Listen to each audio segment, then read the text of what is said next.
Welcome back to the channel. This is Trinity Storm and you are watching second part of What If Naruto and Sasuke Travel Back in Time.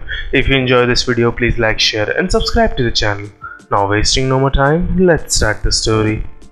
Can you tell me who you are and where Naruto-kun is? A pair of enraged Byakugans glared at him, and his future wife stood ready to attack. Naruto swallowed. Ah, Hinata-chan, you see the problem is. Naruto swallowed. This was so dissimilar to the Hinata that he realized he had no idea how to handle the situation. As the kunoichi narrowed her eyes and prepared to attack, Naruto realized he had to act. Ah, Hinata-chan, I swear I'm Naruto, and can we talk about this in a non-violent way? Please? He begged. Where is Naruto-kun? She asked again. Groaning, Naruto sighed, knowing there was no getting out of this conversation. Hinata-chan, I can explain everything, but not here. The fewer people who know, the better. Anyway, I really need to sleep, so why not my house? He proposed. The kunoichi growled slightly, but her stance relaxed slightly. Naruto grumbled at his tenant as he led her back to his house. This stinks. I didn't have time to think about what I was going to say to her. Well, it stinks to be you. You're being followed by her ever-faithful retainer, by the way. You should probably do something about it. Naruto, groaning, spun, grabbed Hinata's hand, and sped away as soon as his smoke bomb landed. A regular smoke bomb would never have affected a Hyuga, but this one had been specially formulated to temporarily blind the user for 2 minutes. They are not completely blind, but they are unable to use their eyes. Hinata couldn't help but hiss at the blonde because he only let go when they were in his apartment. He placed several privacy seals on his bed before she could say anything. Ko was right behind us. As I previously stated, the fewer people who know, the better. Please find a seat. He made a motion. Hinata sat tentatively in a kitchen chair, waiting for the explanation. This may be perplexing, but please stick with me until the end. But I'm not Naruto Uzumaki. Naruto Uzumaki Namikaze here, and I am the Rokudame Hokage. I am 31 years old and one of only 2 Konohagakure no Sado survivors. I traveled in time to repair the damage done by a Konoha shinobi and to prevent Konoha's annihilation. This morning, I arrived at this time by using a jutsu that I spent 13 years developing. My stronger self, my future self, absorbed my weaker self and took control of my body by all rights. So, while my body is Naruto Uzumaki, the 12-year-old genin of Konoha, my mind is Naruto Uzumaki Namikaze, the 31-year-old Hokage. He began to pique her interest. Hinata's eyes widened with each passing word, and despite the improbability of what he was saying, time travel, she believed him. Who is the other person? You also mentioned another survivor.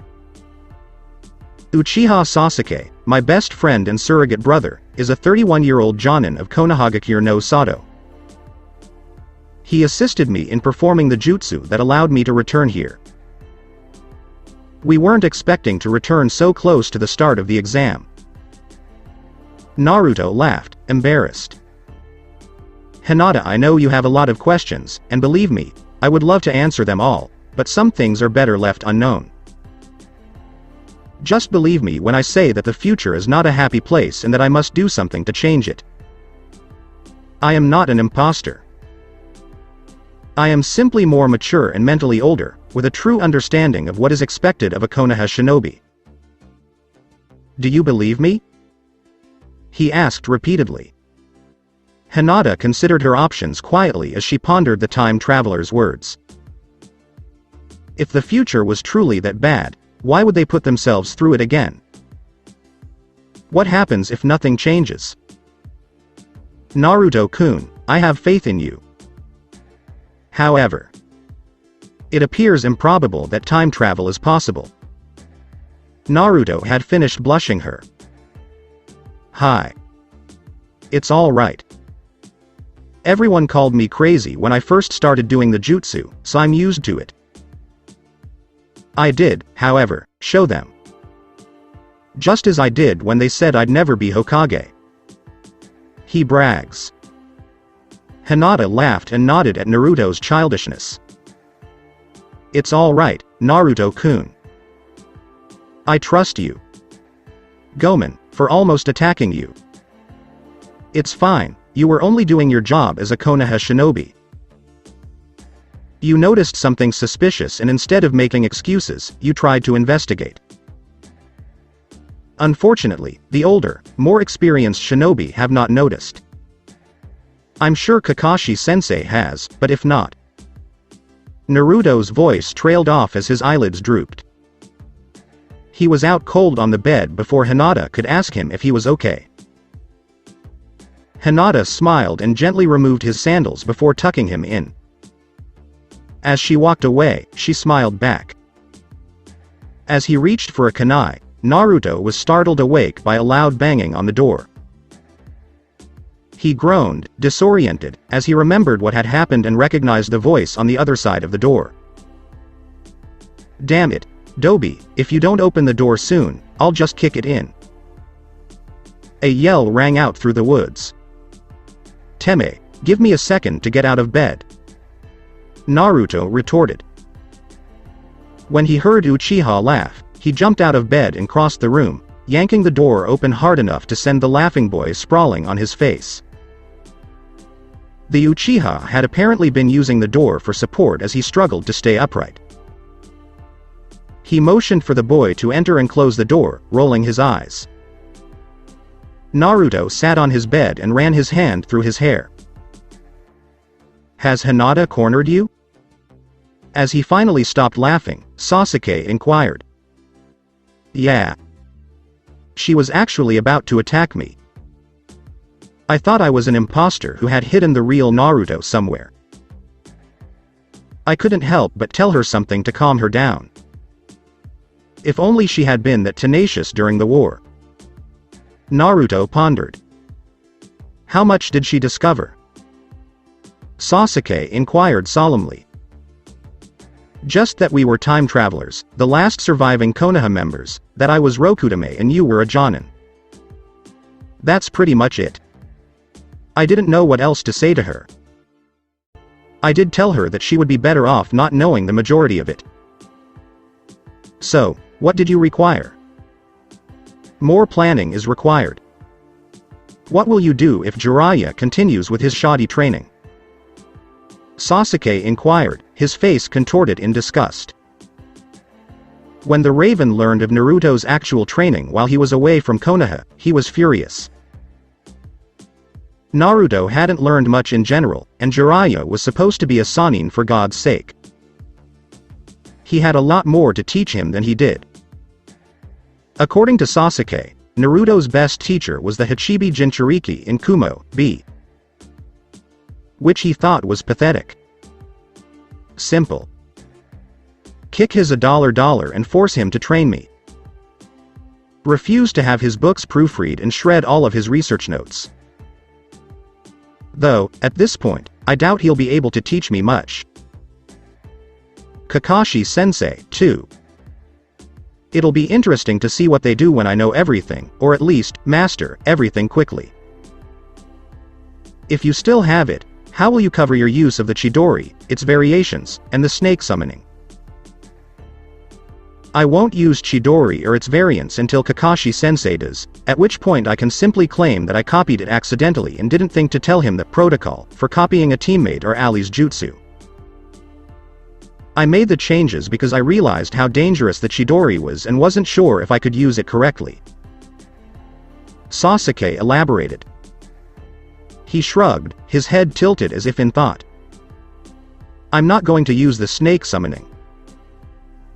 Or I could say that I read that if you use the summoning jutsu without a contract, you could be taken to the summoning that best suits you, and that's how I got the snake contract if I have to use it. I honestly don't like them all that much. They are excellent scouts and even better at covert assassinations, but they can't do much else. Unless you're fighting the Jubi and desperately need a way out. Sasuke bemoaned. Naruto laughed and sat up in his bed. I still have the Forbidden Scroll in my possession. Mizuki was set up last night, so the Hokage believes Mizuki hid it somewhere. However, I will almost certainly be summoned for a psychiatric evaluation. I accidentally broke Mizuki's neck by hitting him too hard. I used seals so they wouldn't know Mizuki, and I talked about the scroll. But we really need to dissect the Edo Tensei. We must find a way to put a stop to it. The way Kabuto kept summoning the strongest fighters in history to mess with us was absurd. It was also a bad idea to bring back Madara as impervious with limitless chakra. Naruto moaned. Sasuke nodded, remembering how difficult it had been to fight Madara both before and after absorbing the Jubi. For a few moments, the two sat in silence before Sasuke stood. Do you believe you can develop a seal that will allow us to adjust to our younger bodies and return to peak performance? The last thing we need is to be disorganized in a fight. We also need to understand our chakra limits. You'll also need to remaster the Kyuubi's chakra, and you mentioned having a little of the other 8 Biju's chakra in you. It would be useful if you could also use some of their abilities. Naruto stood up and nodded as Sasuke commented. But first, we eat breakfast. It is impossible to train on an empty stomach. Naruto made a chirp. Sasuke groaned, knowing that Naruto would bring up food. The two time travelers spent the rest of the week regaining muscle strength and relearning their abilities. Both were disappointed to learn that they would have to resign from their respective contracts before they could use their summons.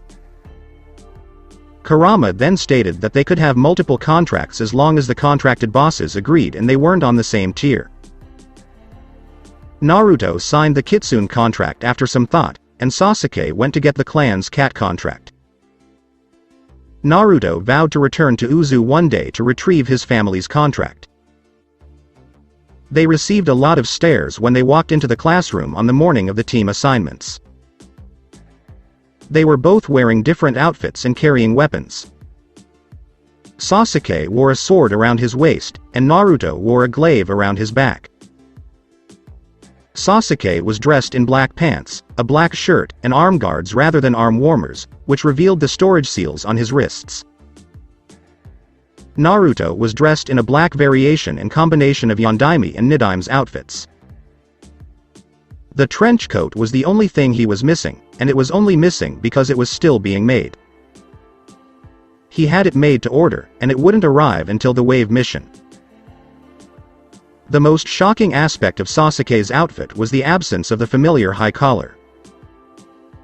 There was also no sign of orange on Naruto's outfit.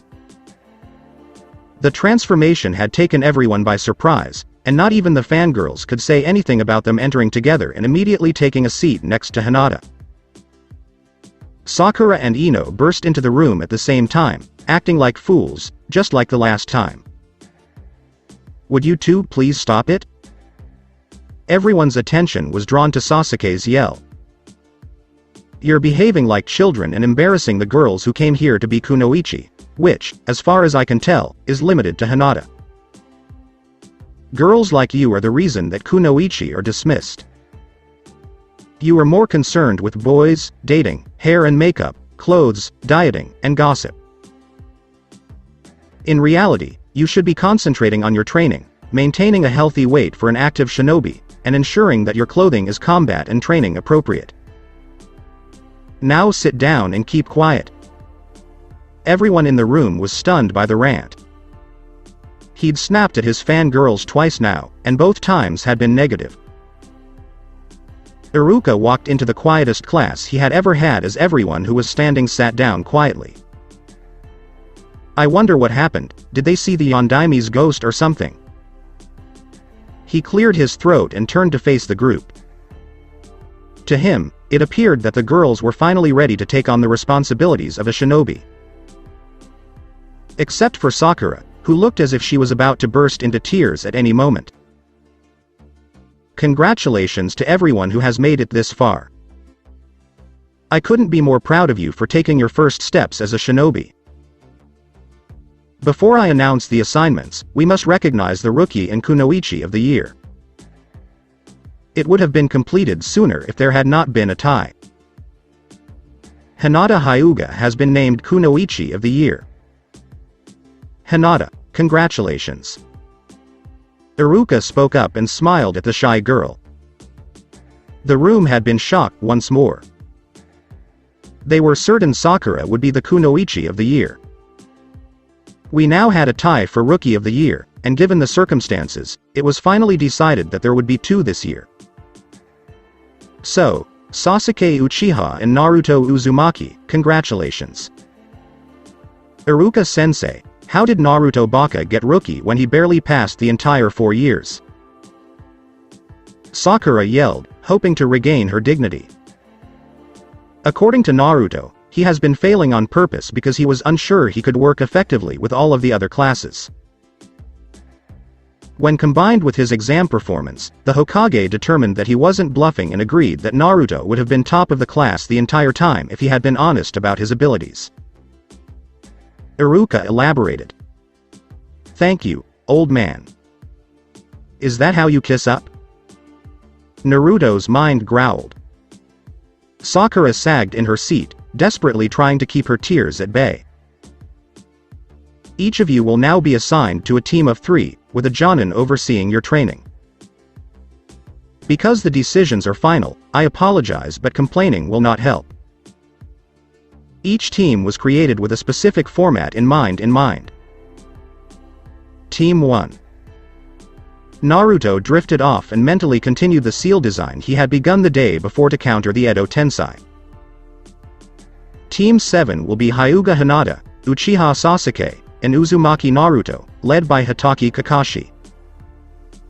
Sakura cut Iruka off before he could continue. I thought you said the teams were well balanced. How is it balanced to have both rookies and the Kunoichi of the Year on the same team? Iruka was stunned for a minute as she stared at the Kunoichi. Sakura had actually asked a thoughtful question. The Rookie of the Year, Kunoichi of the Year, and Dead Last are always assigned to the same team. However, because there has never been a tie for Rookie of the Year, we were unsure how to format the team. Fortunately for us, Hitaki had expressed a desire for a specific team and had made a formal request for this specific setup. The Hokage was skeptical of the balance, but Kakashi apparently made a compelling case. Iruka elaborated. Sakura sagged in her seat, knowing she'd be on Sasuke's team as well. Haruno Sakura, Inuzuka Kiba, and Aburame Shino will make up Team 8 under Yuhi Kurenai. Yamanaka Ino, Akamichi Choji, and Nara Shikamaru will be on Team 10, which will be led by Sarutobi Asuma. Your Jonins should arrive after lunch. Iruka was cut off once more, but this time by the door opening. But, Gomen, I couldn't wait to get my team. Team 7 is following me.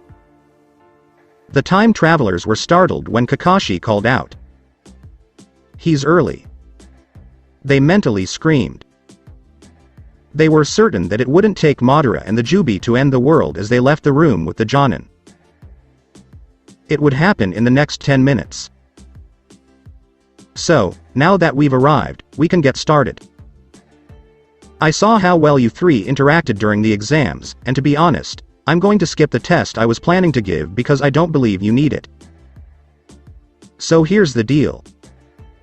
We'll spend some time getting to know each other before beginning training. So my name is Hitaki Kakashi. My interests are diverse. My pet peeves are traitors and teammates who abandon their teammates. My hobbies, well, despite the fact that you are now officially adults, you are still far too young for that. My hopes and dreams for the future are for you to become the best shinobi you possibly can be. As soon as they arrived at Training Field 7, Kakashi said. The 3 genin behind him were taken aback by his suddenness. Well, whatever. My name is Hyuga Hinata. Flower pressing and cinnamon rolls are 2 of my favorite things. I dislike my clan's division and those who look down on others for no reason. My hobbies include training and making medicinal salves, and my future ambition is to abolish the caged bird seal and assist Naruto-kun in achieving his goal. Hinata was able to squeak. Kakashi nodded and turned to face the Uchiha. Sasuke Uchiha, my interests are restricted to training and tomatoes. My dislikes are far too numerous to list, but one in particular stands out, a certain worthless pink-haired banshee. My hobbies include strength training, and my ambition is to avenge the Uchiha clan and do everything in my power to ensure that the Dobi becomes Hokage. He stated unequivocally. Kakashi raised an eyebrow at the final genin's conviction, but kept his gaze fixed on the final genin. Naruto returned his gaze with all the assurance in the world. Naruto Uzumaki, I enjoy training, pranks, and eating ramen. I despise ramen, traitors, liars, and deserters. I don't have many hobbies, but I enjoy gardening, learning new things, and training. My ambition for the future is to become Hokage, to right past wrongs and to bring peace to the world of shinobi. That way, I'll be able to make Shodai's dream a reality. He stated. Kakashi could honestly say he was taken aback. The differences in their personalities reported were greater than clinical error allowed. Hinata was the only one who had stayed the closest. Plus, something about the way Sasuke said he wanted to avenge the Uchiha made him believe that there was something about the massacre that he didn't even know about that Sasuke did.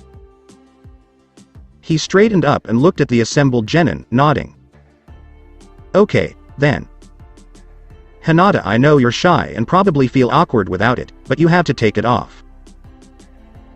The only thing that wearing that from now on will accomplish is to make you overheat. He stated this. She quickly removed the jacket, nodding in embarrassment. Okay, extend your arms. I need to look at your wrists. He gave the order, and the genin obeyed. He repeated the process with their legs after completing some sort of seal on them. After a few hand seals, the 3 genin were beginning to understand what had happened. You will notice that you are feeling a little different right now. That's because you're all wearing resistance seals and are now encountering more resistance to your movements than before. You're also wearing gravity and weight seals, Naruto. Because of your condition, you can use this training method, whereas Hinata and Sasuke cannot. The genin was informed by Kakashi. It's fine, sensei. Hinata is aware of the Kyuubi. With us, you don't have to beat around the bush. Naruto responded. He tilted his head after a second.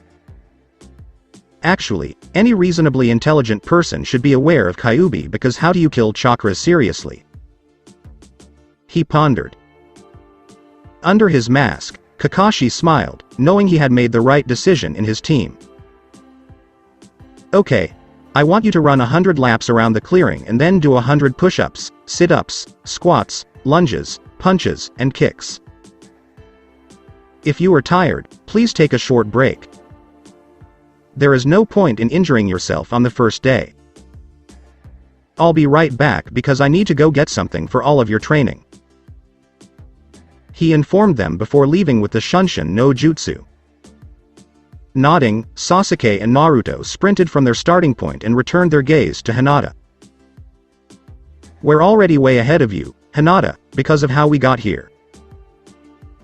We'll get you caught up so there isn't such a big gap. For the time being, just do what you can and don't get discouraged. Sasuke called back, prompting the kunoichi to nod and follow them. She simply knew that she would eventually catch up to them and realize her dream. When Kakashi returned to the training grounds, he was surprised to see Hinata, Naruto, and Sasuke casually throwing a water balloon back and forth from tree branches. "What are you up to?" he inquired, amused. "Well, we finished what you wanted us to do, so we began working on individual skills when Hinata informed us that we were wasting too much chakra in some of our techniques, so she assisted us with chakra control exercises, and we decided that since we got the tree climbing so quickly, we would work on our focus." As he tossed the water balloon to Sasuke, Naruto explained. "What about the balloon?" "To improve our concentration and coordination. Because we can't touch the balloon for more than 5 seconds, we have to catch it and throw it quickly while aiming and staying attached to the tree," Sasuke informed the befuddled but elated Jonin. He had never seen a team bond as strong as theirs, and they were taking the initiative to help each other with their training. He smiled as he set down the equipment he had brought. "I assume the clan taught you how to climb trees." "Hi. Have you mastered water walking yet?" "No. Father stated that I lacked the necessary level of mastery over tree climbing and that he would not teach me." Hinata muttered something. "How about you three come down and we'll continue with your training?" he suggested as the three nodded and jumped down in front of him. The next 2.5 hours were spent on chakra control exercises that, while they picked up quickly, Sasuke and Naruto desperately needed. The next step is to find a weapon that you are comfortable using that is different from what you already have.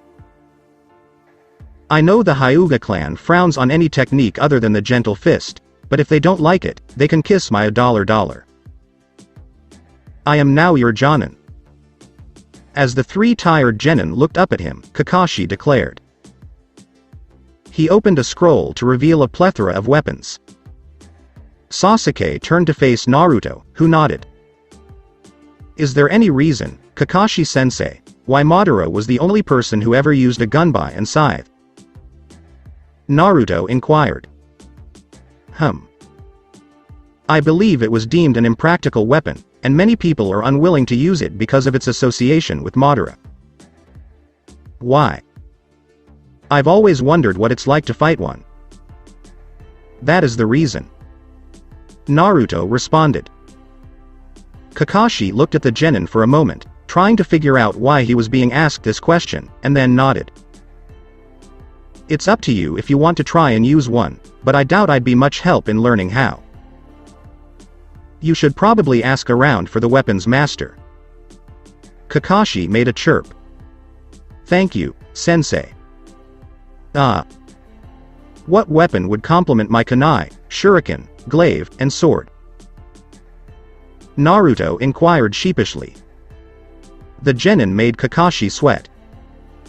He already knows how to use all of those. Have you considered using chakra knives?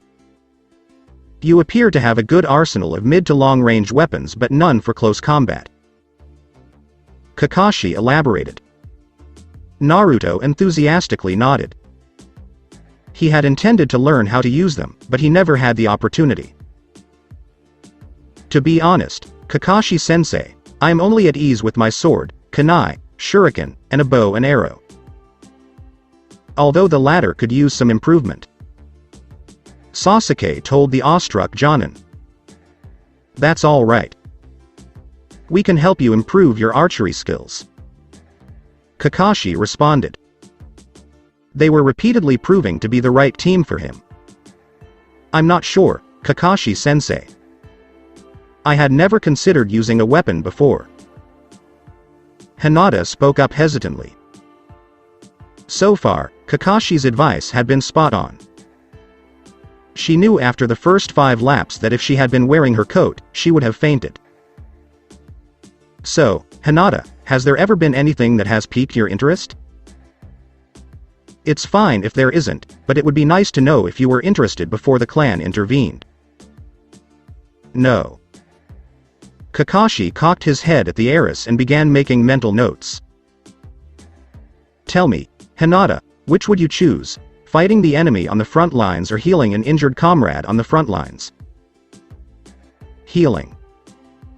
In that case, I'll look into getting you some Iryojutsu training, and you should look into improving your range. Senbon, bow and arrow, as well as a kodachi or chakra blade. Kakashi pondered. The suggestion caused the kunoichi's eyes to widen. Her Juken was impressive, but lacked the range required by most shinobi, according to Naruto and Sasuke. Wouldn't it be possible, Kakashi-sensei, to use the Senbon to make the Juken more of a ranged attack? Naruto was genuinely intrigued. Naruto, that's an intriguing question. I couldn't say for sure, but if done correctly, it could. He agreed. Hinata smiled broadly and nodded in agreement as they began to work on their various weapons. Hinata flinched as the compound door opened and walked slowly into the Hyuga house. When they switched to taijutsu training, Kakashi was brutal. He stated that he was aware of the team's enormous potential and that he intended to maximize it. She quickly removed her shoes and went upstairs to take a quick bath before returning downstairs for dinner. Meals in the clan were always quiet affairs with the occasional question. Although many of them were not directed at her. She was perfectly content to be a fly on the wall. Hinata. Tell me how your day went. Did they finally release the class rankings? What is your sensei's name? Hiyashi inquired about breaking the silence. Hinata almost dropped her chopsticks when she was addressed. To-san, it went well. I was named Kunoichi of the year after the class standings were announced. Naruto-kun and Sasuke-san were tied for rookie, so they both got it. Her father received her response. Haishi's surprise could not be concealed. Even he had expected something different. Hinata was always ranked between 5th and 3rd in her class, never higher. I see, and how about your team? I was assigned to Team 7, which was led by Hitaki Kakashi. Naruto-kun and Sasuke-san are my teammates. Apparently, Kakashi-sensei had a specific request for the three of us. Hinata responded. Hiyashi was taken aback once more. He was well aware that Team 7 had historically been designated as a first response team. He had assumed that she would be assigned to a tracking team. He'd been caught off guard once more, and everything had begun to change after the academy exams. Everything had changed in an unexpected way since Naruto had encouraged Hinata at the taijutsu tournament. You stayed out late. Today, Kakashi-sensei began our training. He didn't want to squander time. He believes that Team 7 is the next generation of Sannin. I'm supposed to meet him every day at 5 a.m. for training, and he said I'd be lucky to get home before 6. She muttered. Her nervousness was growing as she was not used to being the center of attention. She was terrified that she would begin stuttering at any moment. I see, the Hyuga patriarch said before returning to his dinner. The remainder of the meal was consumed in silence. The silence was something Hinata appreciated. Neji was fuming internally across from the table. She'd defied fate twice now. She should never have won the tournament, and now, despite being behind the rest of the class for the last 4 years, she was the top-ranked kunoichi in her class. There had to be favoritism somewhere, and he was determined to find it. Everything hurts, Sasuke. Naruto whimpered as he slid down onto Sasuke's bed. He was only wearing shorts and stood there watching as the raven-haired teen tossed his dirty clothes in the laundry. What did you expect training with Kakashi-sensei to do, tickle? He demanded. Naruto simply stuck out his tongue and rolled onto his back. It worked the first time. I'm surprised Kakashi-sensei didn't ask us any questions or try to make us show more than we wanted to. Naruto pondered aloud. You are not alone in this. I was taken aback. He will, however. He just hasn't decided on the right time. What do you think your chances of catching Hinata are? He inquired of a friend. Very good. We can teach her the shadow clone and have her train even when she is at home once her chakra is a little higher. That way, we'll be able to take her into the seal we created and spend more time with her there. Excellent thought. She appears to be genuinely interested in assisting you. I just hope she doesn't go overboard. When you're involved, she gets carried away. Sasuke laughed. Naruto nodded and groaned. As well as being reckless. When the two friends looked at each other, they felt a weight lift off their shoulders at the prospect of receiving assistance. We need to train hard to ensure that we complete the Nami mission one way or another. That way, we'll be able to save and recruit Zabuza and Haku. Naruto nodded and sealed the room's privacy. Then he spread out the forbidden scroll of sealing from his storage seal. As they began to study the Kachiyose Edo Tensei, both shinobi developed a focused expression. It would be a long night for both of them. Kakashi slipped from his perch in a nearby tree, cursing his inability to gather much information on the two. Unbeknownst to the copy ninja, the two shinobi were not meditating, but were instead reading the scroll that the entire village was still looking for. I'll find out what you two are hiding. Please don't make me second-guess my decision by doing something that forces me to deal with you. He prayed in his head. Hinata's training with Kakashi, Naruto, and Sasuke was proving difficult, but she was determined to catch up with her teammates and be useful in the coming war. She had simply never noticed how weak many of the shinobi had become as a result of the academy's training in comparison to where they needed to be. Sasuke and Naruto had explained to her that the other countries' academies were far superior, even if their methods were dubious.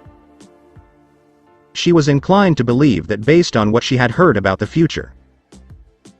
She had heard that Shino was also having difficulties with his team. Kiba and Sakura must be stifling him. Kurenai irritated her by not getting those two in line by now. Sure, she saw the Jonin as a surrogate older sister, but she was acting very differently than she remembered. Kurenai hadn't done much to boost her confidence either. She stepped out of the shower, dried off, and began to dress for the new day, stretching. Breakfast was a quiet affair as usual, though she noticed that Neji kept staring at her as if he had something to ask her. She had no idea why he despised her so much, but she was bound and determined to mend the schism that had formed between them. After putting her dishes in the sink, she grabbed her bag from training and dashed out the door. Kakashi-sensei informed her that they would be doing some rather strenuous training today, and she wanted to at least get warmed up before he decided to half-kill them. She arrived at the training field in record time and noticed Sasuke and Naruto sparring and critiquing each other's form. She noticed that their daily routines seemed strange at first, but she soon realized that they were strengthening each other. When Hinata stepped into the clearing, their fight came to an end. Naruto passed his gaze over her and nodded. They stretched and walked over to the heiress, smiling warmly at their teammate. All those chakra building exercises are paying off. You're all set to learn the shadow clone. That means we can get more done in less time.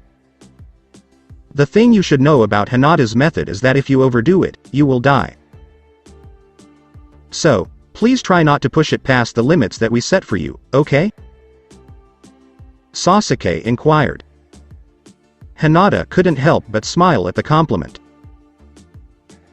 Keep in mind, however, that Sasuke and I can use it far more freely than anyone else because we've had far more practice, far more chakra, and we've learned how to deal with the mental backlash that comes with it. Naruto stated this. Because of the fox, I can use it more than Sasuke. The Shadow Clone is a more advanced clone that allows you to create a solid copy of yourself with its own chakra network. As a result, the clone can use your techniques and cast jutsu, though I'm not sure how well your Byakugan will work with a Shadow Clone.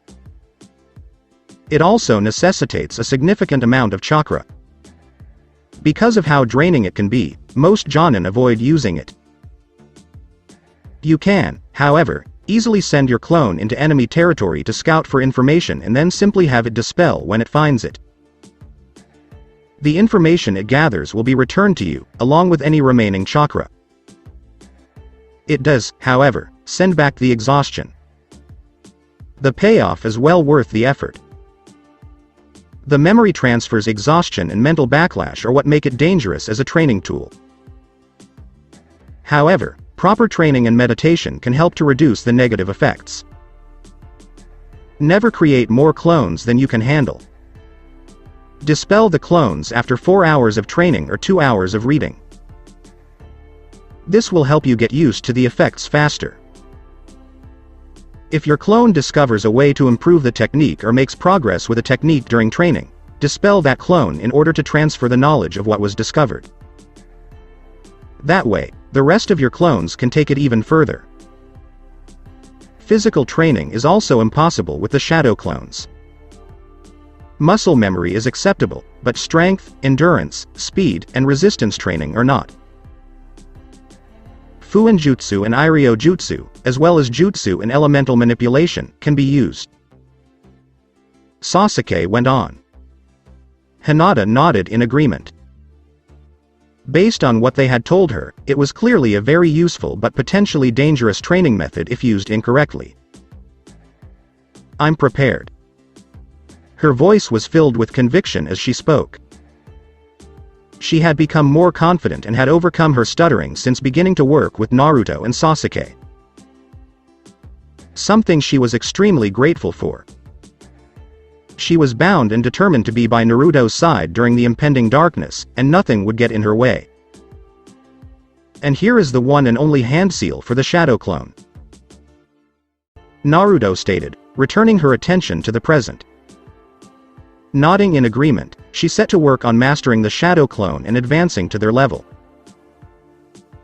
When Kakashi arrived at the training field a half-hour later, he was greeted by multiple copies of his students performing various exercises while a three-way fight was taking place in the training field center. Do they know about the Shadow Clone? When was this? I really should start asking them about it. I suppose the Uchiha clan could have recorded the Shadow Clone at some point, but do they realize how dangerous this training method is? You appear to have gotten up very early this morning. You've also gotten a head start on your training. What are your Shadow Clones up to? Innocently, he inquired. Oh, you know, various clone techniques, and since we didn't have any litmus paper, we decided to put our chakra to the test the hard way by learning E-class ninjutsu of various elements and seeing which were easier to learn. Plus, Hinata's clones are still assisting us in fine-tuning our chakra control, so is that a thing? We're also doing some weaponry training there to get some more practice with them. Work on muscle memory and all that. Naruto responded nonchalantly as he dodged a flying foot and spun quickly to avoid a Juken strike.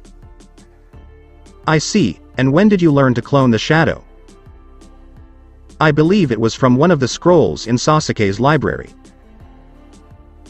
I first learned it because of Fuzzy, then Sasuke a few months later when his chakra reserves were sufficient, and we just taught Hinata an hour ago. Naruto responded by grabbing Hinata's hand and throwing her at Sasuke. Kakashi was blown away. How often and for how long do you typically train before and after our sessions? Together? About a half hour to an hour before and 2 or 3 hours after. Alone? I don't believe we ever stop, not even in our sleep. Sasuke responded by standing and assisting Hinata to her feet. Kakashi could honestly say that he was impressed by his team. They'd taken the initiative to train even harder than he was, and they seemed pleased. So, Sensei, could we figure out our chakra types? We'd like to start learning some elemental ninjutsu and attempting some combination attacks with them, but we're not sure where to begin because we're not sure what types we have. Hinata is having difficulty with the jutsu, which I believe is due to the Hyuga clan's emphasis on taijutsu. Her chakra isn't used to being used in ways other than that. Naruto inquired. Kakashi couldn't help but feel pride well up in him, but he was also growing suspicious of the two boys and their tenacity in pushing themselves to be stronger than most genin fresh out of the academy should be.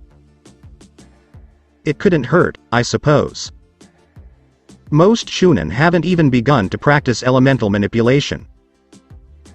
Don't be surprised if there are no results, said Kakashi.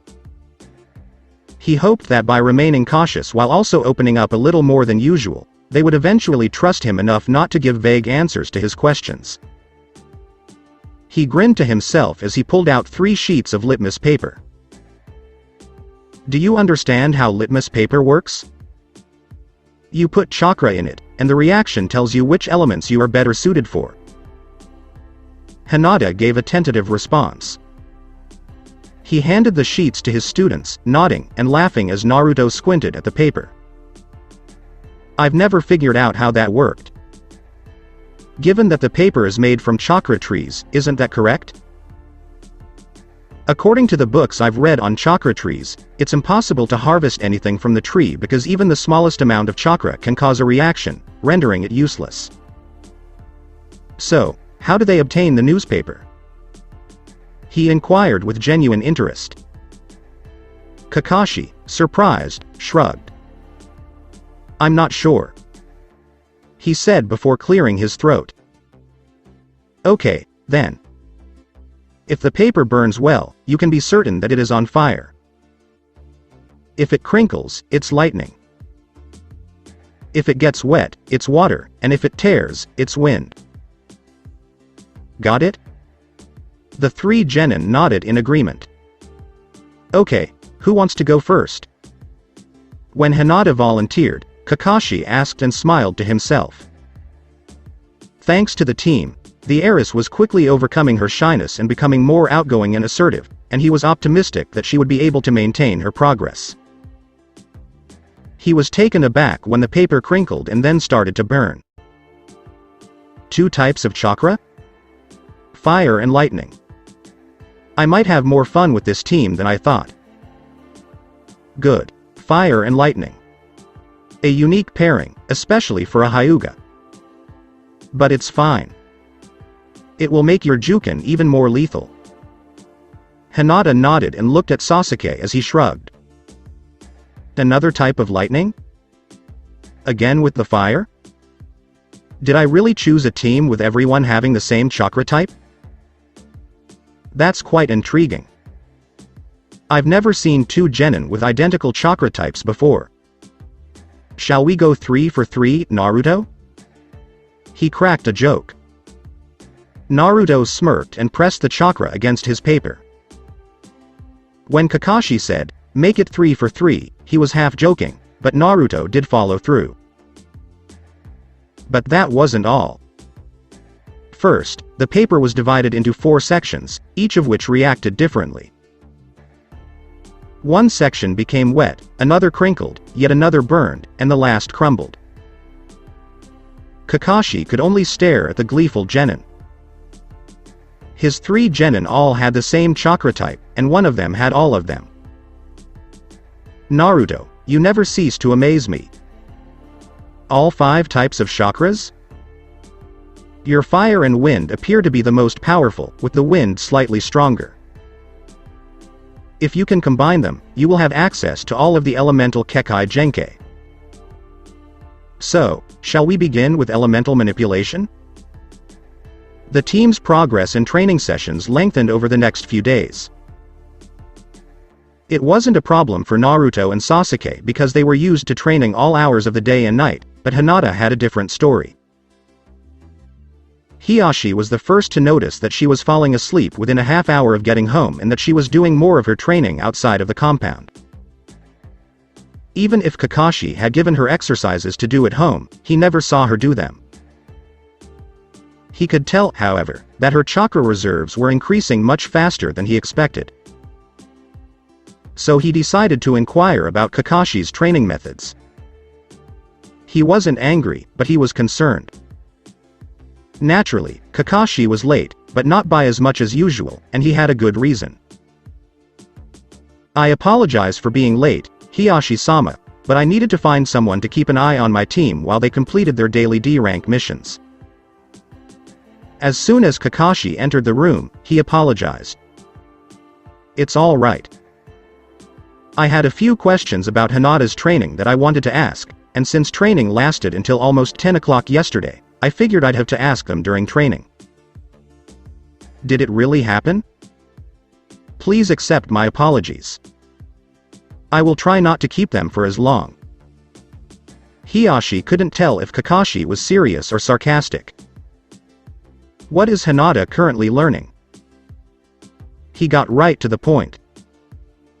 "Right now, she's trying to figure out how to clean a river while wearing weights on her arms." "If you mean general training, we are working on weaponry, strategy, stealth, and elemental manipulation." At the hospital, she is also receiving Iryo training. Kakashi responded. Hiyashi paused for a moment to process what he had just heard. "Aren't they a little young for elemental manipulation? I would normally say that genin are. However, Hinata, Sasuke, and Naruto are soaking up what I'm teaching them, and by the time I get to training the next day, they're almost 4 lessons ahead of schedule. Hinata also has a lightning and fire affinity that I couldn't ignore. If they didn't have an affinity, I figured we could work on chakra strengthening exercises and elemental manipulation. They've really taken to it. They have also developed their own training methods. I'd say they'll only need 1 or 2 more days to master their elements. Following that, I plan to teach them a few jutsu from their respective elements before sending them on their first C-rank mission." Kakashi explained to the perplexed clan chief. Hiyashi had not anticipated any of this. He hadn't expected to learn that Hinata had 2 affinities. "Are you aware of the clan's position, jutsu, and weaponry? You are aware that as her jonin, I am free to teach her whatever I want and that the clan cannot intervene unless there is a direct threat to her safety, correct? Limiting her to the Jukin, in my opinion, is a waste of her abilities. She is extremely skilled, and her accuracy with a bow and arrow is making most Enbu look like novices." Kakashi responded. Hiyashi realized the war was over. The clan elders would not be pleased, but Kakashi was correct. Nothing could be done to stop him as long as his training did not endanger Hinata's safety. He sighed and turned to look out the window. "I have no beef with Hinata. I genuinely care about her, but the pressure to crown one heir and brand the other is wearing thin. She had made so little progress that I had given up on her. Keeping her firstborn status and Hanabi's skill level as a buffer so I didn't have to choose. Protecting one's children is not wrong. The only thing that could go wrong is the manner in which you protect them. In Hinata's case, it shattered her self-esteem. Instead of accepting things as they were, more training with her and identifying problem areas would have sufficed. The buffer would be more effective if their skill levels remained roughly the same because there would be more reason to wait. They argued that while they were both at the same skill level, one could pull ahead and become stronger than the other. Purchasing more time with fewer headaches. She doesn't hold it against you. She cares about you. All she wants is your approval and for the clan to be reunited as the family it should be. Standing, said Kakashi. Please excuse me as I need to get back to my team. But before I go, I have one more question. Is it true that the cage bird seal can be replaced without the elder's intervention as long as a similar seal is produced to protect the Byakugan? Yes. Hiyashi had been taken aback by the question, but he had responded anyway. Nodding, Kakashi exited the room, leaving the Hyuga to his thoughts. Hinata was in pain when she returned home. Naruto and Sasuke used some strange jutsu after training to complete nearly 6 months of training in only half an hour. They claimed it was a space-time ninjutsu that they had developed to help them improve faster, and to be honest, it was pretty cool. "I'm back." She called out and found her father staring at a glass of tea in the dining room. "I've returned home, father. Kakashi-sensei instructed us to take tomorrow off so that we would be well rested for our first C rank." "Already?" "He said he'd accept only one if you mastered your elements and learned a few jutsu from each." Hiyashi almost squeaked.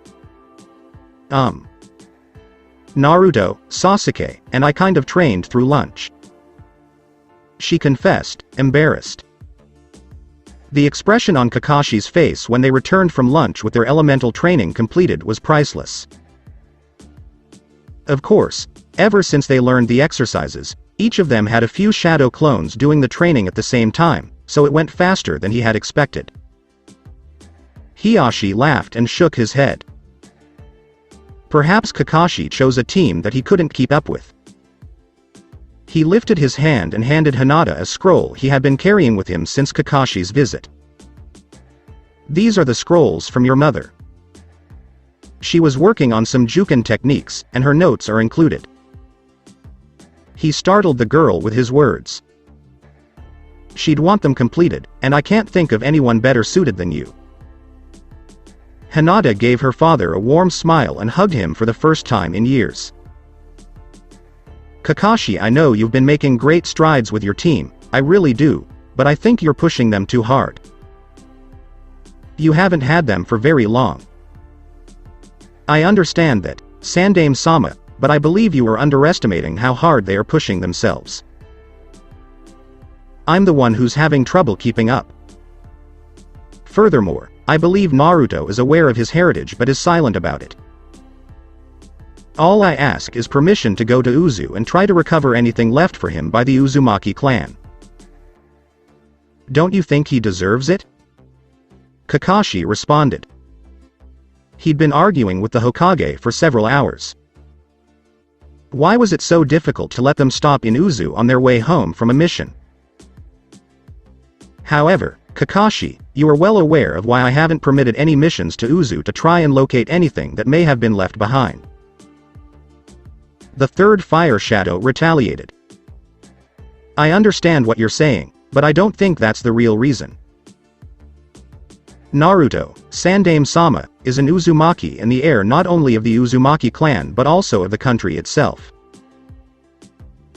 I can't stop him from returning to his homeland as a foreign diplomat, and at the rate he's improving, he might need access to his clan's techniques if we want to slow him down before he reaches Anbu level in a few months. Furthermore, I believe the two have yet to open up to me because we are in a village where people may be watching." Kakashi responded. He knew he was pushing boundaries and crossing the line only to find himself back behind it, but he needed the Sandame to see that he needed to get Naruto to Uzu. It was the least Kakashi could do after abandoning his sensei's son in such a manner. He just hoped that the Sandame didn't aggravate his deteriorating relationship with Naruto.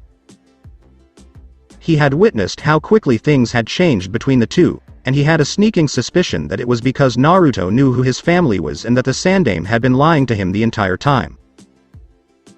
But the old leader's expression told him he'd be there for a while. The air was crisp and cool in the morning. It was an unusually cool day in Konoha, but it would soon warm up. The three genin were sparring as was becoming customary, and it would be thrilling to compare and contrast the children who had only been academy students a month and a half ago.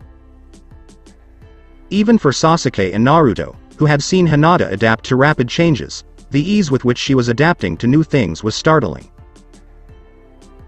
While she had not jumped several skill levels, she had caught up to and easily surpassed her old self's talent by the Chunin exams. While that may not seem like much of a leap to most, she managed 9-10 months of training with Sasuke and Naruto in just a month and a half. Naruto knew Hinata would never believe it if she could see herself with a different Jonin and the improvements that had been made. The visible difference was mind-boggling. Her stuttering was gone, she felt more confident in her posture, and her movements became more fluid. She was also excelling in her bow and arrow studies and was attempting to combine her Juken with Senbon needles. She could easily become a mid-range fighter if she could manage it. Their elemental progress was rapidly accelerating. Despite the fact that Naruto and Sasuke had already completed some of it, they had to restart due to their younger bodies. Regardless, they had surpassed their previous benchmarks, and Kakashi stated that there was little else they could do to improve their mastery. Sasuke, Naruto, and Hinata were all of the same mind. As a result, they were working to expand their control. The ability to control the electrical impulses that the brain sent to the entire body, according to Sasuke, was the pinnacle of lightning manipulation mastery. Thus, technically, the person is under control. Hinata insisted that the ability to remove or add heat to specific locations would be the pinnacle of fire control. Remove all of the heat in the human body, for example, to cause sudden hypothermia, or add heat to another person's body to prevent hypothermia. Naruto simply desired to fly. He was experimenting with using his wind chakra to mimic Onoki's ability to fly with his particle release. It was a serious matter to him. If he and his team could fly around, they would be able to avoid ambushes and arrive at battlegrounds faster. Any major battles would also receive aerial coverage. Only Iwa and the Akatsuki could brag about that at the moment. As Kakashi stepped into the clearing, the three genin looked up. Yo! How is my adorable genin doing this morning? How many times do I have to tell you that I am not cute or little? Naruto yelled back, making everyone laugh. Sasuke had been unable to break the habit with the blonde, so it was always amusing when it happened. Kakashi simply laughed and waved his dismissively. So there's no need to get antsy. I decided that instead of the boring D ranks, we would do a C rank mission today. Then it will almost certainly become an A rank. Isn't that exciting? Kakashi made a chirp. The three genins blinked in surprise. A C rank and then an A rank? Naruto squeaked his way out. Make no mistake, he wasn't afraid. In fact, he was ecstatic to be doing higher level missions again, but he knew the team wasn't quite ready to take on a rank missions. Keep your cool. The A rating is solely due to its location. It is, technically, a C rank. However, due to its location, it is assigned an A rank. Kakashi elaborated. The three blinked and exchanged glances before nodding in agreement. When are we leaving? Sasuke inquired. He was eager to return to what he knew best, missions. He also wanted to ensure that his abilities had not deteriorated. He was nervous, however, because of his previous mission. He was worried that he wouldn't be able to protect Hinata or his Hokage. The last thing he wanted to do was hurt Naruto any more than he had already. Stop worrying about it. You must remain focused on the mission. If you are intent on making a mistake, you will. He berated himself. As soon as you all get to the gate. Kakashi informed them and then proceeded to gather his mission equipment. 10? Naruto inquired of the other two. 10. They all agreed in unison. The three then vanished from the clearing, leaving no trace of their presence. When Hinata returned home, she immediately began inspecting her belongings to ensure that nothing was missing. One thing Sasuke and Naruto had told her to do was to always keep her gear packed and maintained so that they didn't waste time when they went out. She took her father's advice to heart and dashed down the hall to his study. "May I come in, father?" she yelled through the open door. She entered the room after receiving permission and bowed to the stern man in front of her. "Kakashi-sensei just informed us that we are leaving on a mission and that I should meet them at the gate as soon as possible. I wanted to let you know before I left so you wouldn't be concerned." He was informed by her. "What kind of mission is it?" "As far as I recall, your team has only completed a few D ranks."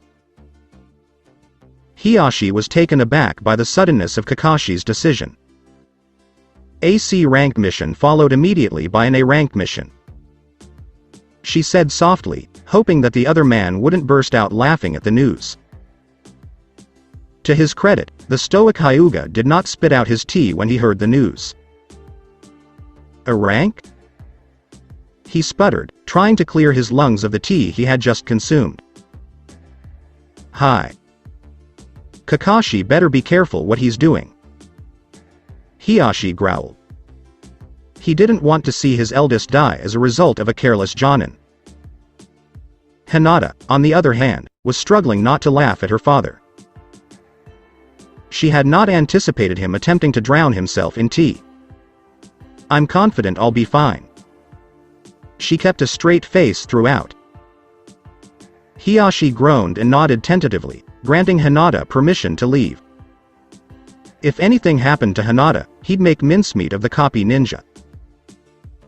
Sasuke and Naruto were also quick to retrieve their belongings. Naruto had left all of his mission supplies at Sasuke's because he had been spending the nights there trying to decipher the Edo Tensei.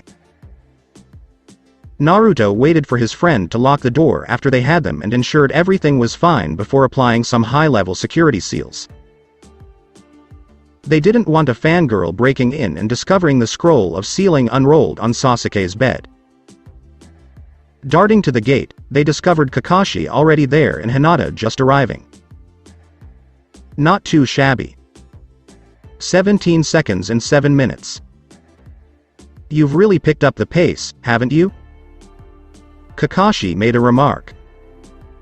After an equipment check, Kakashi nearly died when he saw the mini armory Sasuke and Naruto had brought. The three nodded breathlessly and headed out.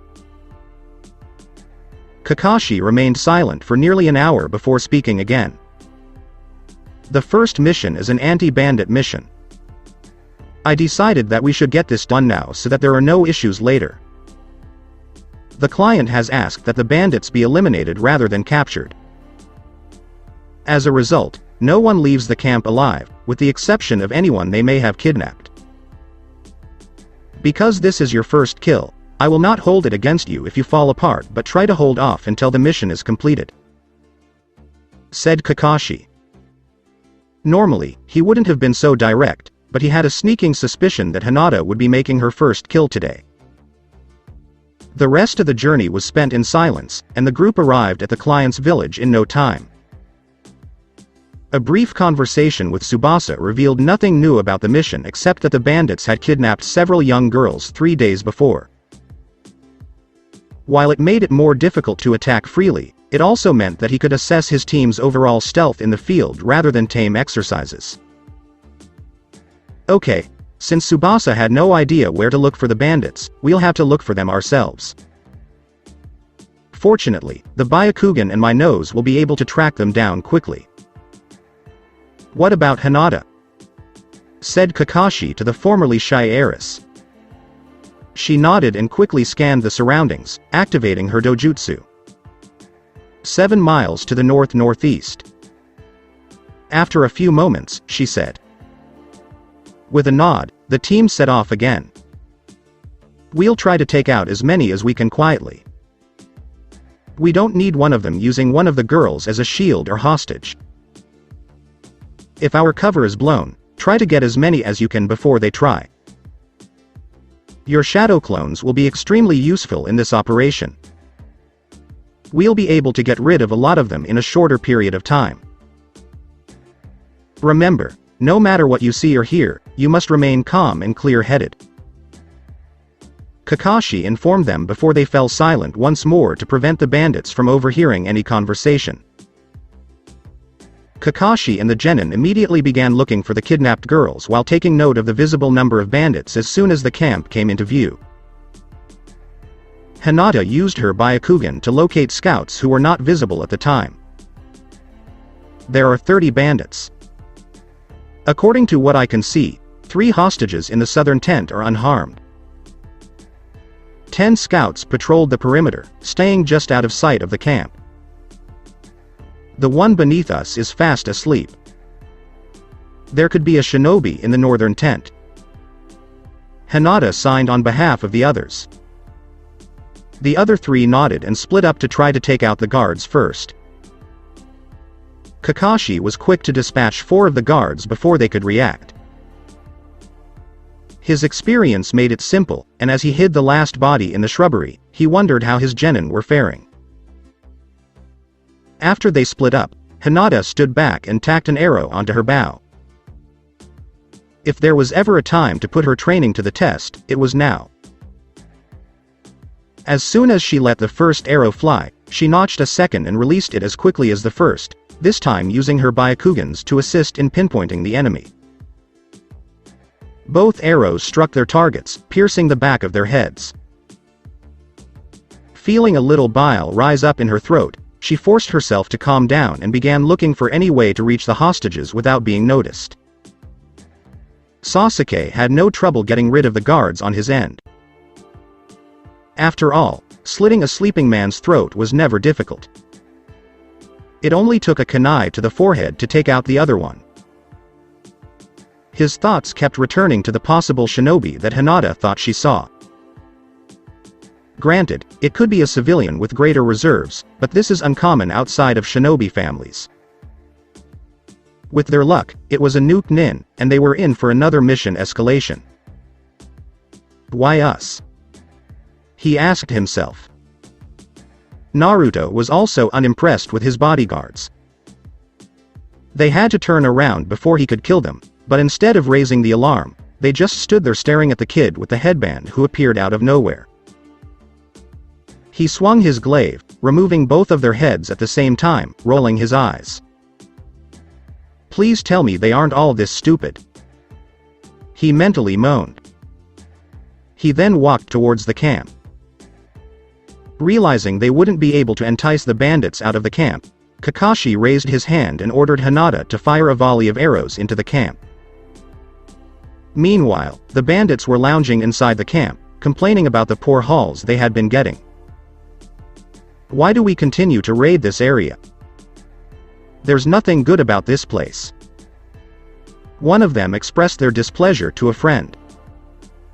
Because that is what the boss desires, and he gets what he desires. You are aware of this. Remember what happened to the previous complainant? The response came. So why can't we have a good time with the girls? Orders. They must not be touched. I'm not sure, but it almost seems like the boss wants shinobi to come after us. You moron. Why would he want us to be discovered? Perhaps he intends to sell them to Gato or something. The man's response was cut short when an arrow became lodged in his throat and the area became engulfed in thick smoke. Hinata used the shadow clone on her arrow as soon as she released it, and it was the first of many to fall. Only 12 of the 30 people who remained in the camp survived the barrage. As soon as the arrows stopped, 3 figures obscured by smoke burst into the clearing, bringing death with them. The entire episode lasted less than 2 minutes. As the smoke cleared, it was possible to see another figure joining the original 3. That was far too simple. Naruto made a remark. While they did not express themselves, the rest of the team was thinking along the same lines. Please accept my apologies for my men not being shinobi. Maybe this will make it less boring. A voice could be heard coming from the northern tent.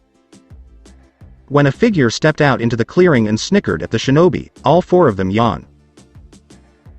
Greta. You were Iwagakure's Hachi.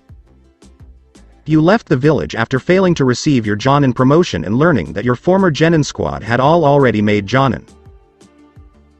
You don't have much of a bounty either. It's almost as if the village is unconcerned about what happens to you. Naruto said as he yawned. Hachi hissed at the blonde. He has no right to speak down to him. You, little. Wait a minute, you resemble that damned Yondaime of yours. What the hell is your name? He insisted. The resemblance was uncanny, and he'd never forget the man who murdered his parents during the war. Naruto shook his head. Does it make a difference? You're going to die anyway. He replied, then smiled at him. Tell me why you decided to just sit here and wait for your camp to be discovered? It's none of your concern. Hachi charged at the blonde, only to be met with a foot to the face as Sasuke pushed him away from the Rokudame. He raised his hands and began to weave hand seals while staring at the raven-haired boy. He was going to kill these Konoha scum either way. He'd kill the Yondaime impersonator, and then they'd have to let him back into the village. The Konoha team stood motionless as the enraged Iwanin wove his seals. They knew which jutsu he was performing because of their training with Kakashi and prior knowledge of Iwa's jutsu, in the case of the time traveler. This jutsu was best avoided after it had been cast. It couldn't be re-aimed that way. The four shinobi jumped to the side as the last seal was woven and the chakra surged, then quickly moved into a practiced formation for encounters like these. Hinata quickly withdrew a handful of senbon and fired them at the shinobi after coating them with a fine layer of chakra. Every single one of them connected with their target, multiple tenketsu in the arms and legs. Hachi cursed and glared at the heiress as he felt the sensation leave the affected limbs. The Hyuga, as far as he knew, were taijutsu practitioners, and their juken was not a ranged ability. Unfortunately, the man had no time to think because he was forced to fall to the side to avoid a kunai strike from Kakashi and moved right onto Sasuke's sword. There had been no epic battles or showmanship. Simply result-oriented combat. Sasuke quickly removed his sword from the Jonin Wantobi and sealed his head in a scroll. He looked up and shrugged at the Jonin while cleaning his sword. What? He dashed right up to it. He justified making everyone laugh. I see you're making good progress with your ranged juken attacks, Hinata. Kakashi applauded. The girl blushed as they moved the bandit corpses to a pile, and one Kaiten jutsu later, they were ash. The group turned and walked into the tent where the girls were being held hostage, almost as if they were one. Overall, they appeared to be in good condition, but Naruto could tell that something was wrong. Genjutsu, perhaps? He proposed kneeling beside one of them. Nodding, Kakashi used the release and nearly died as the startled girl shrieked in fear and threw herself away from him. Whoa. It's okay, we're not going to hurt you. Sasuke quickly stated that he was attempting to keep his voice even.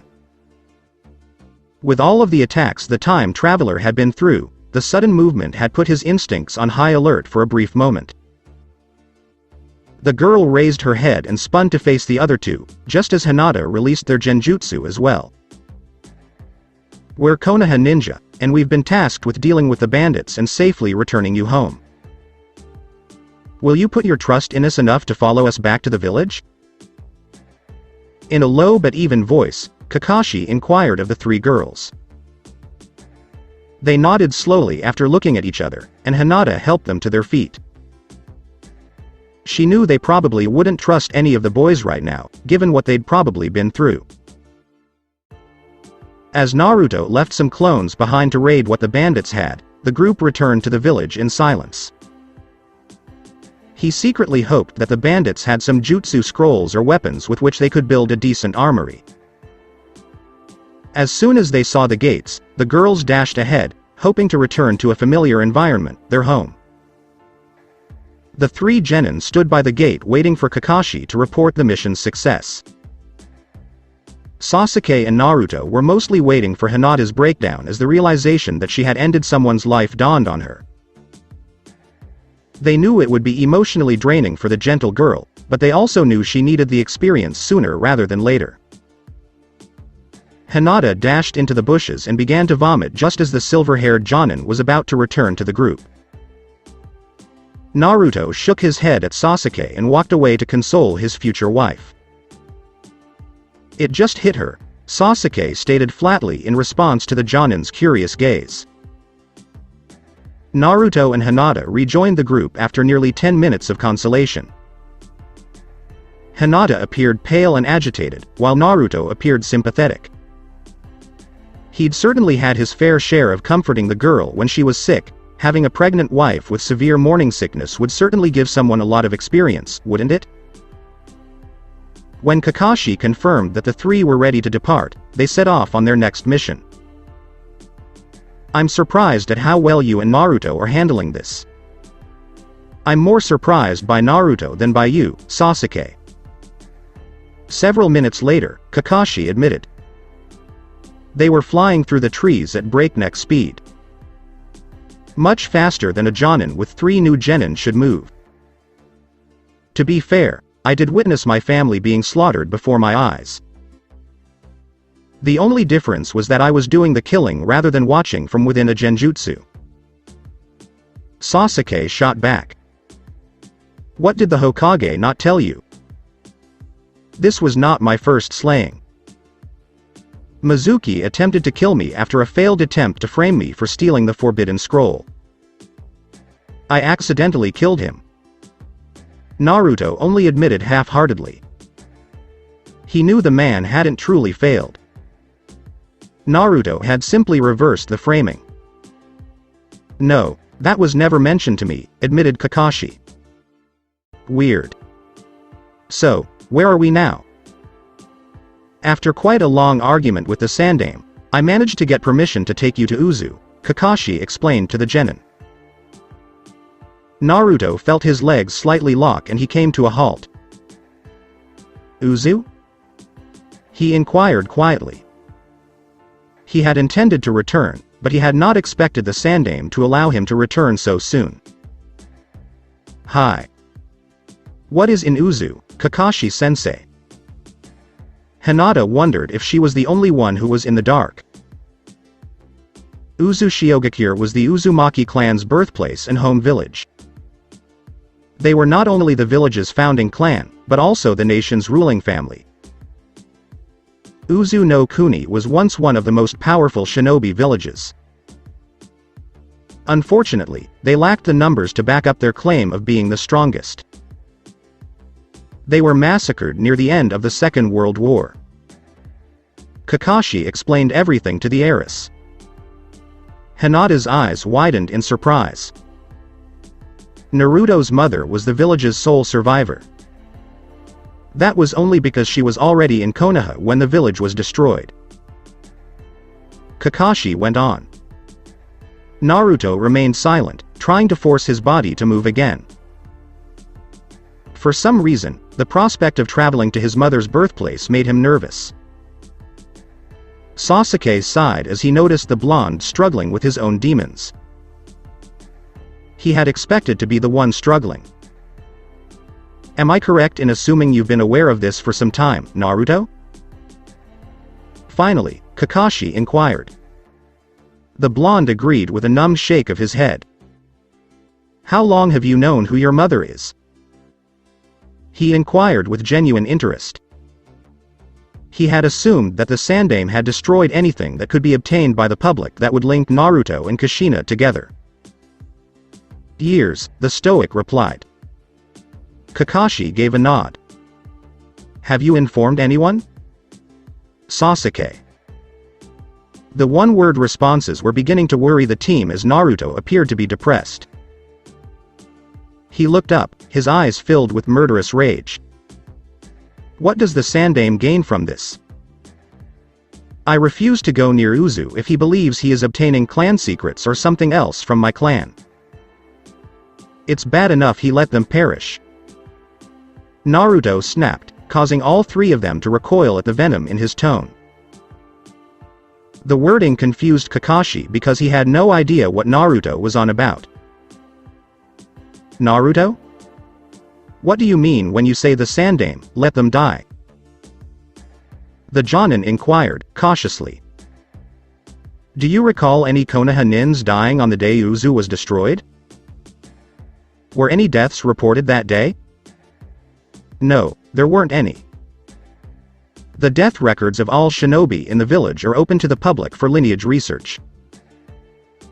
Nobody died the day Uzu was destroyed. The Sandaime, however, insists that the red spiral worn by all Chunin and Jonin is in memory of an ally who could not be saved. He never even attempted." Naruto snarled. He was dangerously close to losing control of the chakra of the Nine Tails, and he was having difficulty calming himself. Sasuke reached over and drew the blonde into his arms, rubbing his back. He'd lost his cool many times in the past, and Sasuke and Hinata had always been the only ones who could calm him down. When they returned to Konoha, he made a mental note to teach Hinata how. "I see. He did want scrolls, but if we don't find any, he won't be able to have them. Furthermore, because they are clan scrolls, he would need your permission to access them." Kakashi reasoned, causing the blonde to laugh. He'd forgotten about that hiccup in the Sandaime's plans. "I'm sorry, Kakashi-sensei," Naruto apologized, his rage fading. When they arrived at Uzu, Kakashi made a mental note to question him.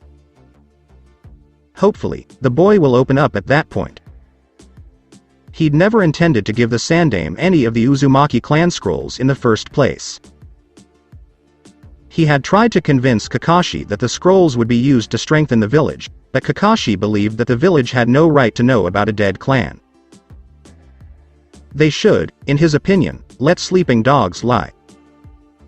Who knows what kind of trouble they'd be in if they woke that dog up.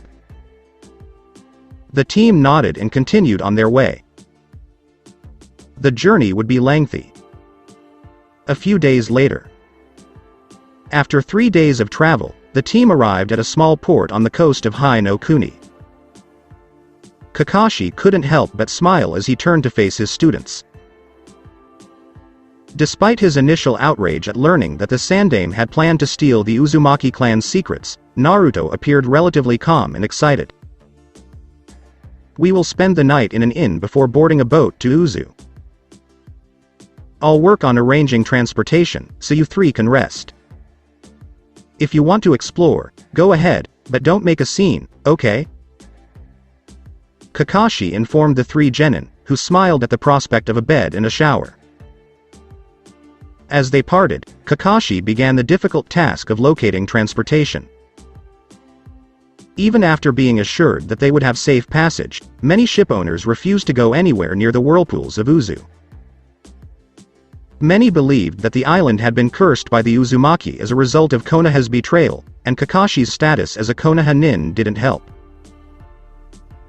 It appeared that the ports that had previously worked with Uzu had not forgotten the vow that Naruto had said was broken. Naruto, on the other hand, had quickly showered and changed into more comfortable clothing for the purpose of sightseeing. He didn't wait for a response when he called out to his team that he was leaving, and he left the inn excited about what he might find.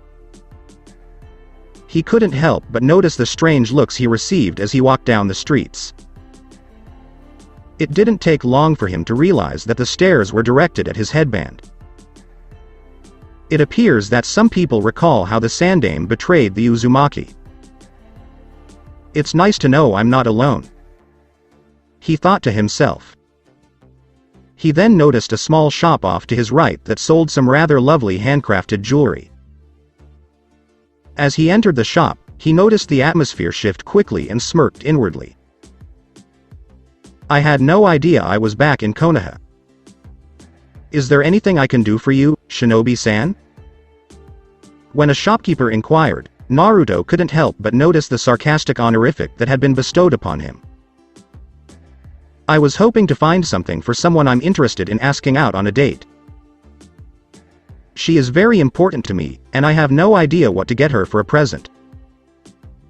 Naruto admitted his guilt. I see. Most of the time, you want something that reflects her personality or is associated with something she enjoys. Or something symbolic to the two of you. In response, he said. He was irritated by the Hidden Leaf's arrogance in claiming the spiral and painting it red after they had betrayed the Uzumaki. He wasn't that old, but he remembered the smoke rising from the island and the sailors waiting for a force from Konoha to Uzu that never arrived. He had never forgiven one of his best friends for being an Uzumaki. There was one in his shop now. He was trying to be professional while putting his bias aside, but the more he looked at the headband, the more he wanted to scream. Hama. She enjoys pressing flowers. We both like foxes and she is very gentle. After a brief pause, Naruto responded. I suppose the way she moves reminds you of a graceful raven. As an afterthought, he added. Well, I believe you might find what you're looking for in the case. He pointed the blonde to the indicated case. Thanks. Naruto chirped and hopped over to investigate. Despite having married Hinata in the future, they had been in the midst of a war, so he had never purchased gifts. He was too preoccupied with trying to save his friends' lives. Hinata didn't seem to mind as long as he got home safely. How long will you and your team be here? The shopkeeper inquired, trying to maintain a neutral tone of voice. He was curious as to how long the village would have to put up with their presence. Until the morning, or however long it takes to find someone to take us out to my mother's homeland, Naruto replied truthfully. His response, on the other hand, had piqued the interest of everyone who had heard it. Where is your mother's homeland? Yeah. My mother was born in Uzu, and I'm excited to see it for the first time. That is, if we are accepted. He responded while still staring at the screen. He knew he was taking a high-risk gamble, but he had no choice. He knew Kakashi would have a difficult time finding someone based on the looks he had received while walking through the village. That's not very amusing. How dare you spread such a filthy lie? Taking a step forward, one irate customer yelled. Uzumaki Kushina was my mother's name. When she was about 8 years old, she left the village and went to Konoha at the request of her great-aunt. Because of the Kyuubi attack, she died 12 years ago on the same night I was born. I apologize, Kurama. My name is Naruto Uzumaki. He finally turned, leaving everyone in the shop stunned. There were rumors that Kushina was indeed pregnant. Is the boy telling the truth? Every Uzumaki has red hair. The same customer sputtered angrily. In that regard, my father's genes triumphed. I inherited my father's hair color. Naruto retorted. Show me. The shopkeeper demanded abruptly. How? I don't have a genetic test to show for it. Even if one existed, I couldn't keep it because of the sandame. He inquired openly. One of my friends was an Uzumaki, and he left some of his belongings here in case he ever needed them. Primarily clothing. The scroll he sealed them in, on the other hand, bears a blood seal. It can only be opened by an Uzumaki. If you can open it, I'll accompany you across. He posed a challenge. Fine, bring the scroll, Naruto replied, not backing down as everyone expected when faced with the prospect of proving his genetics. The scroll was placed on the counter less than a minute later, and Naruto walked over slowly. He smeared the blood on the scroll with his thumb and undid the seal. Nobody moved, and nobody dared to breathe. Right in front of them was an Uzumaki. "When do you want to go, and how many people will accompany you?" he inquired quietly. Naruto smiled as his bet paid off. "How about 9 a.m. tomorrow? There are 3 more." Kakashi couldn't help but feel his heart pounding in response to the previous day as the ship left early the next morning. He had had no luck finding a captain willing to take them to Uzu, but Naruto had done it in an hour. When he inquired about it, the blonde admitted to taking a very risky gamble. Despite this, he was proud of the boy for his efforts and the way he had managed to bridge the gap between the Konoha and the sailors in that port, if only temporarily. He had the genin practice some safe chakra control exercises for the duration of the trip, and the sea breeze was refreshing. He could only hope that he would be able to gain Naruto's trust soon. The Sandaime was putting pressure on Naruto and Sasuke to figure out why they seemed to change so quickly. Especially so close to the incident with the Forbidden Scroll. It would be a long journey. Naruto, Sasuke, and Hinata sat on the opposite side of the ship from Kakashi, staring intently at the water balloon they were holding. The goal was to add fire chakra to the water just enough to warm it but not enough to pop the balloon. Unfortunately, Naruto and Sasuke had already melted the balloon 5 times, and Hinata kept rapidly boiling the water. So quickly that the balloon popped, spraying water hot enough for tea everywhere. Because they were trying to get the elemental chakra to the water without disturbing the container, the rubber layer between their hands and the balloon was making it difficult. Arg. Kakashi-sensei, there has to be some trick to this. Can't you give us a hint? Yelled Naruto, frustrated. The Jonin only smiled at them and returned to his book. I know, Dobi. I'm struggling over here as well, and I used to think I had pretty good control over my fire chakra. Sasuke sighed and leaned back. Hinata kept staring at the balloon until she exclaimed triumphantly. The men looked over to see the water gently boiling and the balloon still intact. How did you do that? Shrieked Naruto, stunned. The heiress flushed and turned to face her teammates.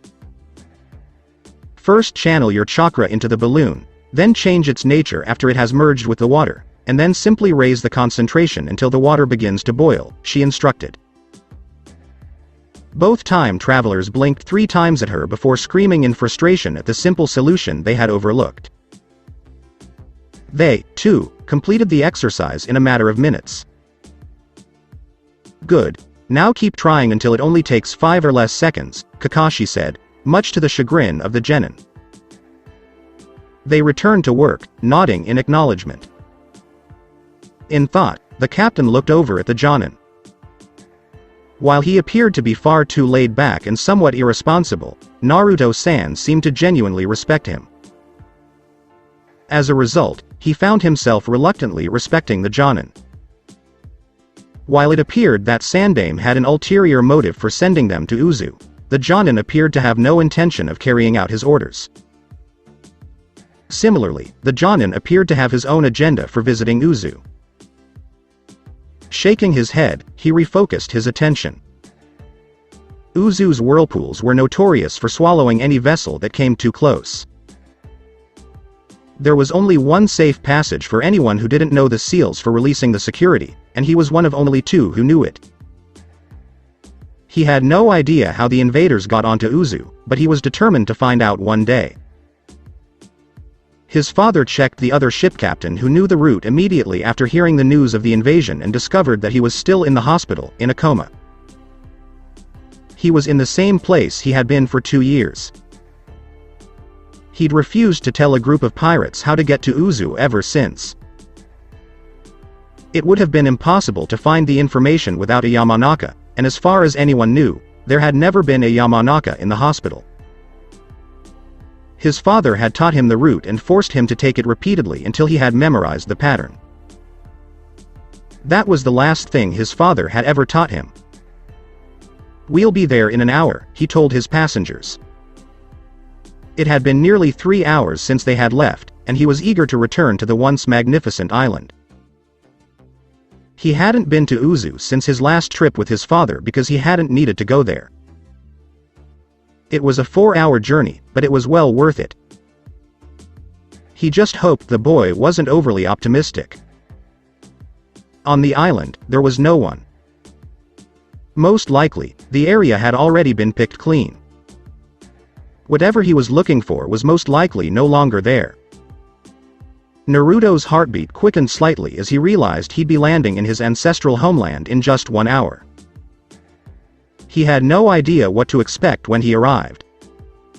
Corpses? Buildings destroyed?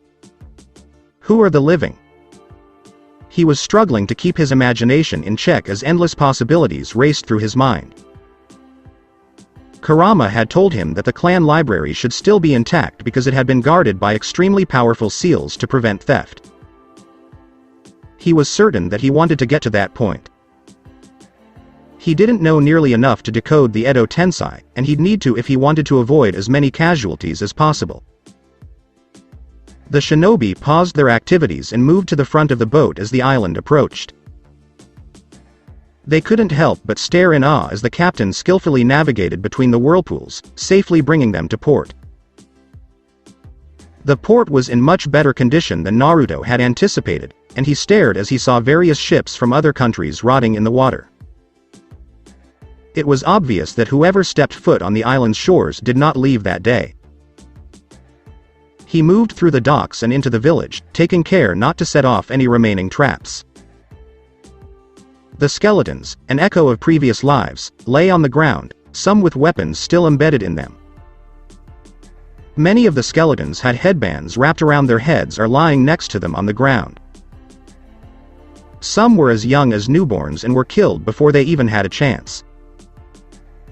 The invaders had clearly come with the intent of committing genocide. "Stay sharp, the security system is probably still active, and the Uzumaki were master trap builders," the captain said. He had no desire to travel further into the island and witness more destruction, so he returned to his ship. Before he knew it, there was a replica of the blonde smiling next to him. "I'll walk you back so you don't accidentally trigger any traps. I wouldn't want anyone getting hurt because of me," the clone said as he walked away with the captain. The real Naruto looked around and couldn't help but feel saddened by the deaths of people he'd never met. Perhaps that was why he was sad. He had never met them but could have. If only the Sandaime had sent backup, he grumbled. "I'm going to try to find the security system and disable it so we can walk freely," he said as he made his way to the center of the island. Kakashi let him go, knowing how difficult it must have been for the blonde to see so many people he could have called family but never did. "Did you really let all of these people die when you could have saved them?" He reflected on the elderly man. Kakashi had the impression that there were far more skeletons in Konoha's closet than he realized. The skeletons will emerge one day. "So, Hiruzen, what are your plans?" "It will be the end of Konoha," wished Kakashi. Even more skeletons littered the path through the village center, all of them varying in age and gender. Many of them were killed while fleeing the attackers. Obviously, none of them survived. Naruto snorted as he remembered the redhead who had been working for Orochimaru. I believe it was Karen. Did her family flee, or were they not in the village when the destruction occurred, as Mom was? He thought to himself. He would stop every now and then to dismantle the traps he discovered and pocket the useful supplies. He sealed in another scroll the ones that were too old or would no longer work to keep everyone else safe. He had to entrust it to his relatives, who were skilled trap makers. Only he comes close. The fox inside burst out laughing at the thought. What's the big deal? There isn't much. Simply put, they would have said the same thing. They were very proud of their trap-making abilities. However, I must concur. You are superior to them. You can see the traps. Many of the Uzumaki inadvertently set off their own pranks because they forgot where they were and couldn't spot them in time. The Nine Tails mused, making Naruto chuckle. Kurama made him turn to look at what appeared to be an old gardening shed not far away. There. That is the location of the security center. Are you certain? It appears to be a gardening shed. That's part of the appeal. How many people would consider looking in a gardening shed to disable village security? Naruto had to admit that the fox was correct and entered the building with caution. While the structure appeared to be collapsing in on itself from the outside, the inside told a different story. The structure was intact, and the only thing in the room was a seal on the floor. If someone looked in here, I think they'd notice, Naruto said, his sweat dripping. The fact that you can see it means that the seals on the building recognize you as an Uzumaki by blood. Nobody else would notice this. They'd see a collapsing gardening shed and a slew of rusted tools. That was a brilliant idea. When the door slammed shut, Naruto was thinking about implementing it for the barrier division after retaking the Hokage throne. What the fuck? He yelled as he ran over. The door wouldn't budge no matter how hard he pushed, and it was clear that he wasn't going anywhere. Before he could try to find another way out, the seal began to glow and all that could be seen was a wall of white. Naruto soon learned nothing more. Do you think Naruto-kun is okay? Hinata asked, looking down at the skeleton of an infant who appeared to have died clutching a small bear. He'll be fine, Sasuke assured. Within 2 seconds, a massive pillar of light rose into the sky from the direction Naruto had fled. Sasuke sighed and realized he needed to revise his statement. If trouble doesn't find him. The shinobi exchanged glances and dashed towards the light, hoping Naruto hadn't been hit by one of the island's security measures. When they discovered the blonde, he was crumpled in the middle of the courtyard. His eyes were shut and his breathing was shallow. Hinata sighed in relief after a quick check for injuries. He's just unconscious, but something drained a lot of his chakra, she explained as she drew the blonde's head into her lap. Sasuke let out a sigh of relief and rolled his eyes. Dobi, you never make it easy for me to look after you, do you? Kakashi narrowed his eyes but said nothing. Is there anyone else on the island you can see with your Byakugans, Hinata? No one that I can see in my field of vision, she said quickly. She'd even turned her head so she wouldn't be caught off guard if someone was in her blind spot.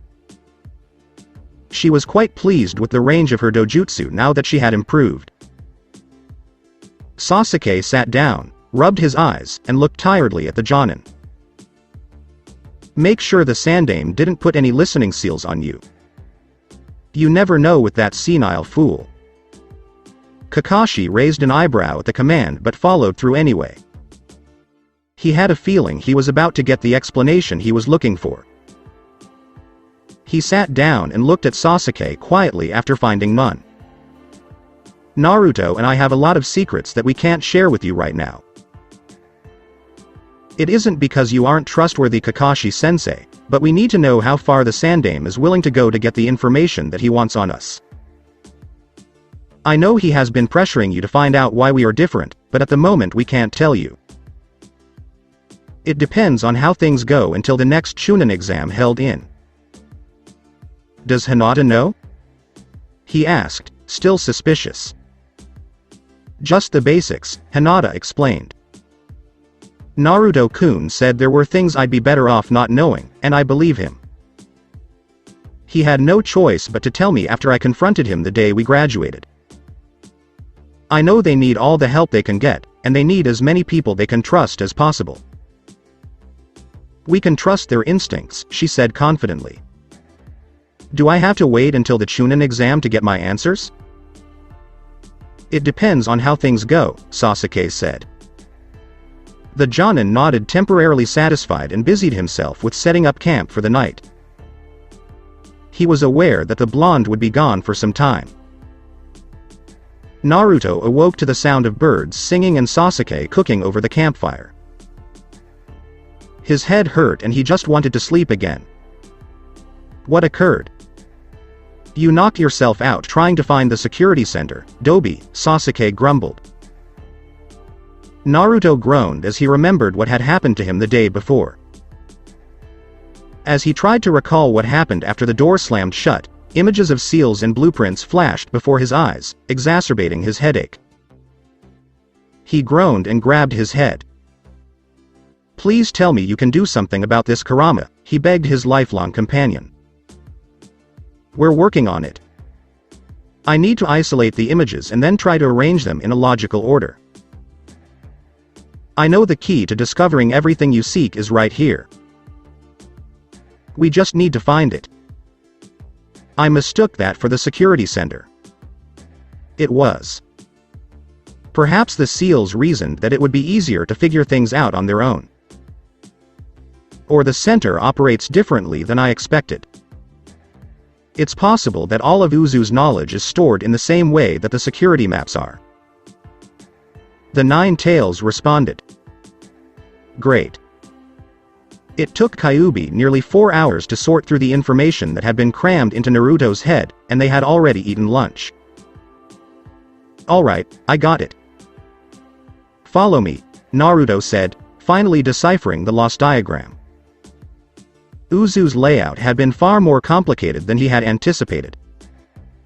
He began weaving a rapid set of hand seals as he walked to the fountain in the center of the village. He finished by placing one hand on the ground and cutting the other open and placing it inside the fountain. As the blood and chakra mingled, an elaborate seal appeared, wrapping around the stunned shinobi and continuing out into the distance. The seal eventually stopped expanding, and the village was transformed in a bright flash of light. The collective thought of everyone present was, "Holy sh**t." So that's it for today. I hope you guys enjoyed it. Don't forget to like, share and subscribe to the channel for more awesome stories like this. Thank you. See you all in my next video.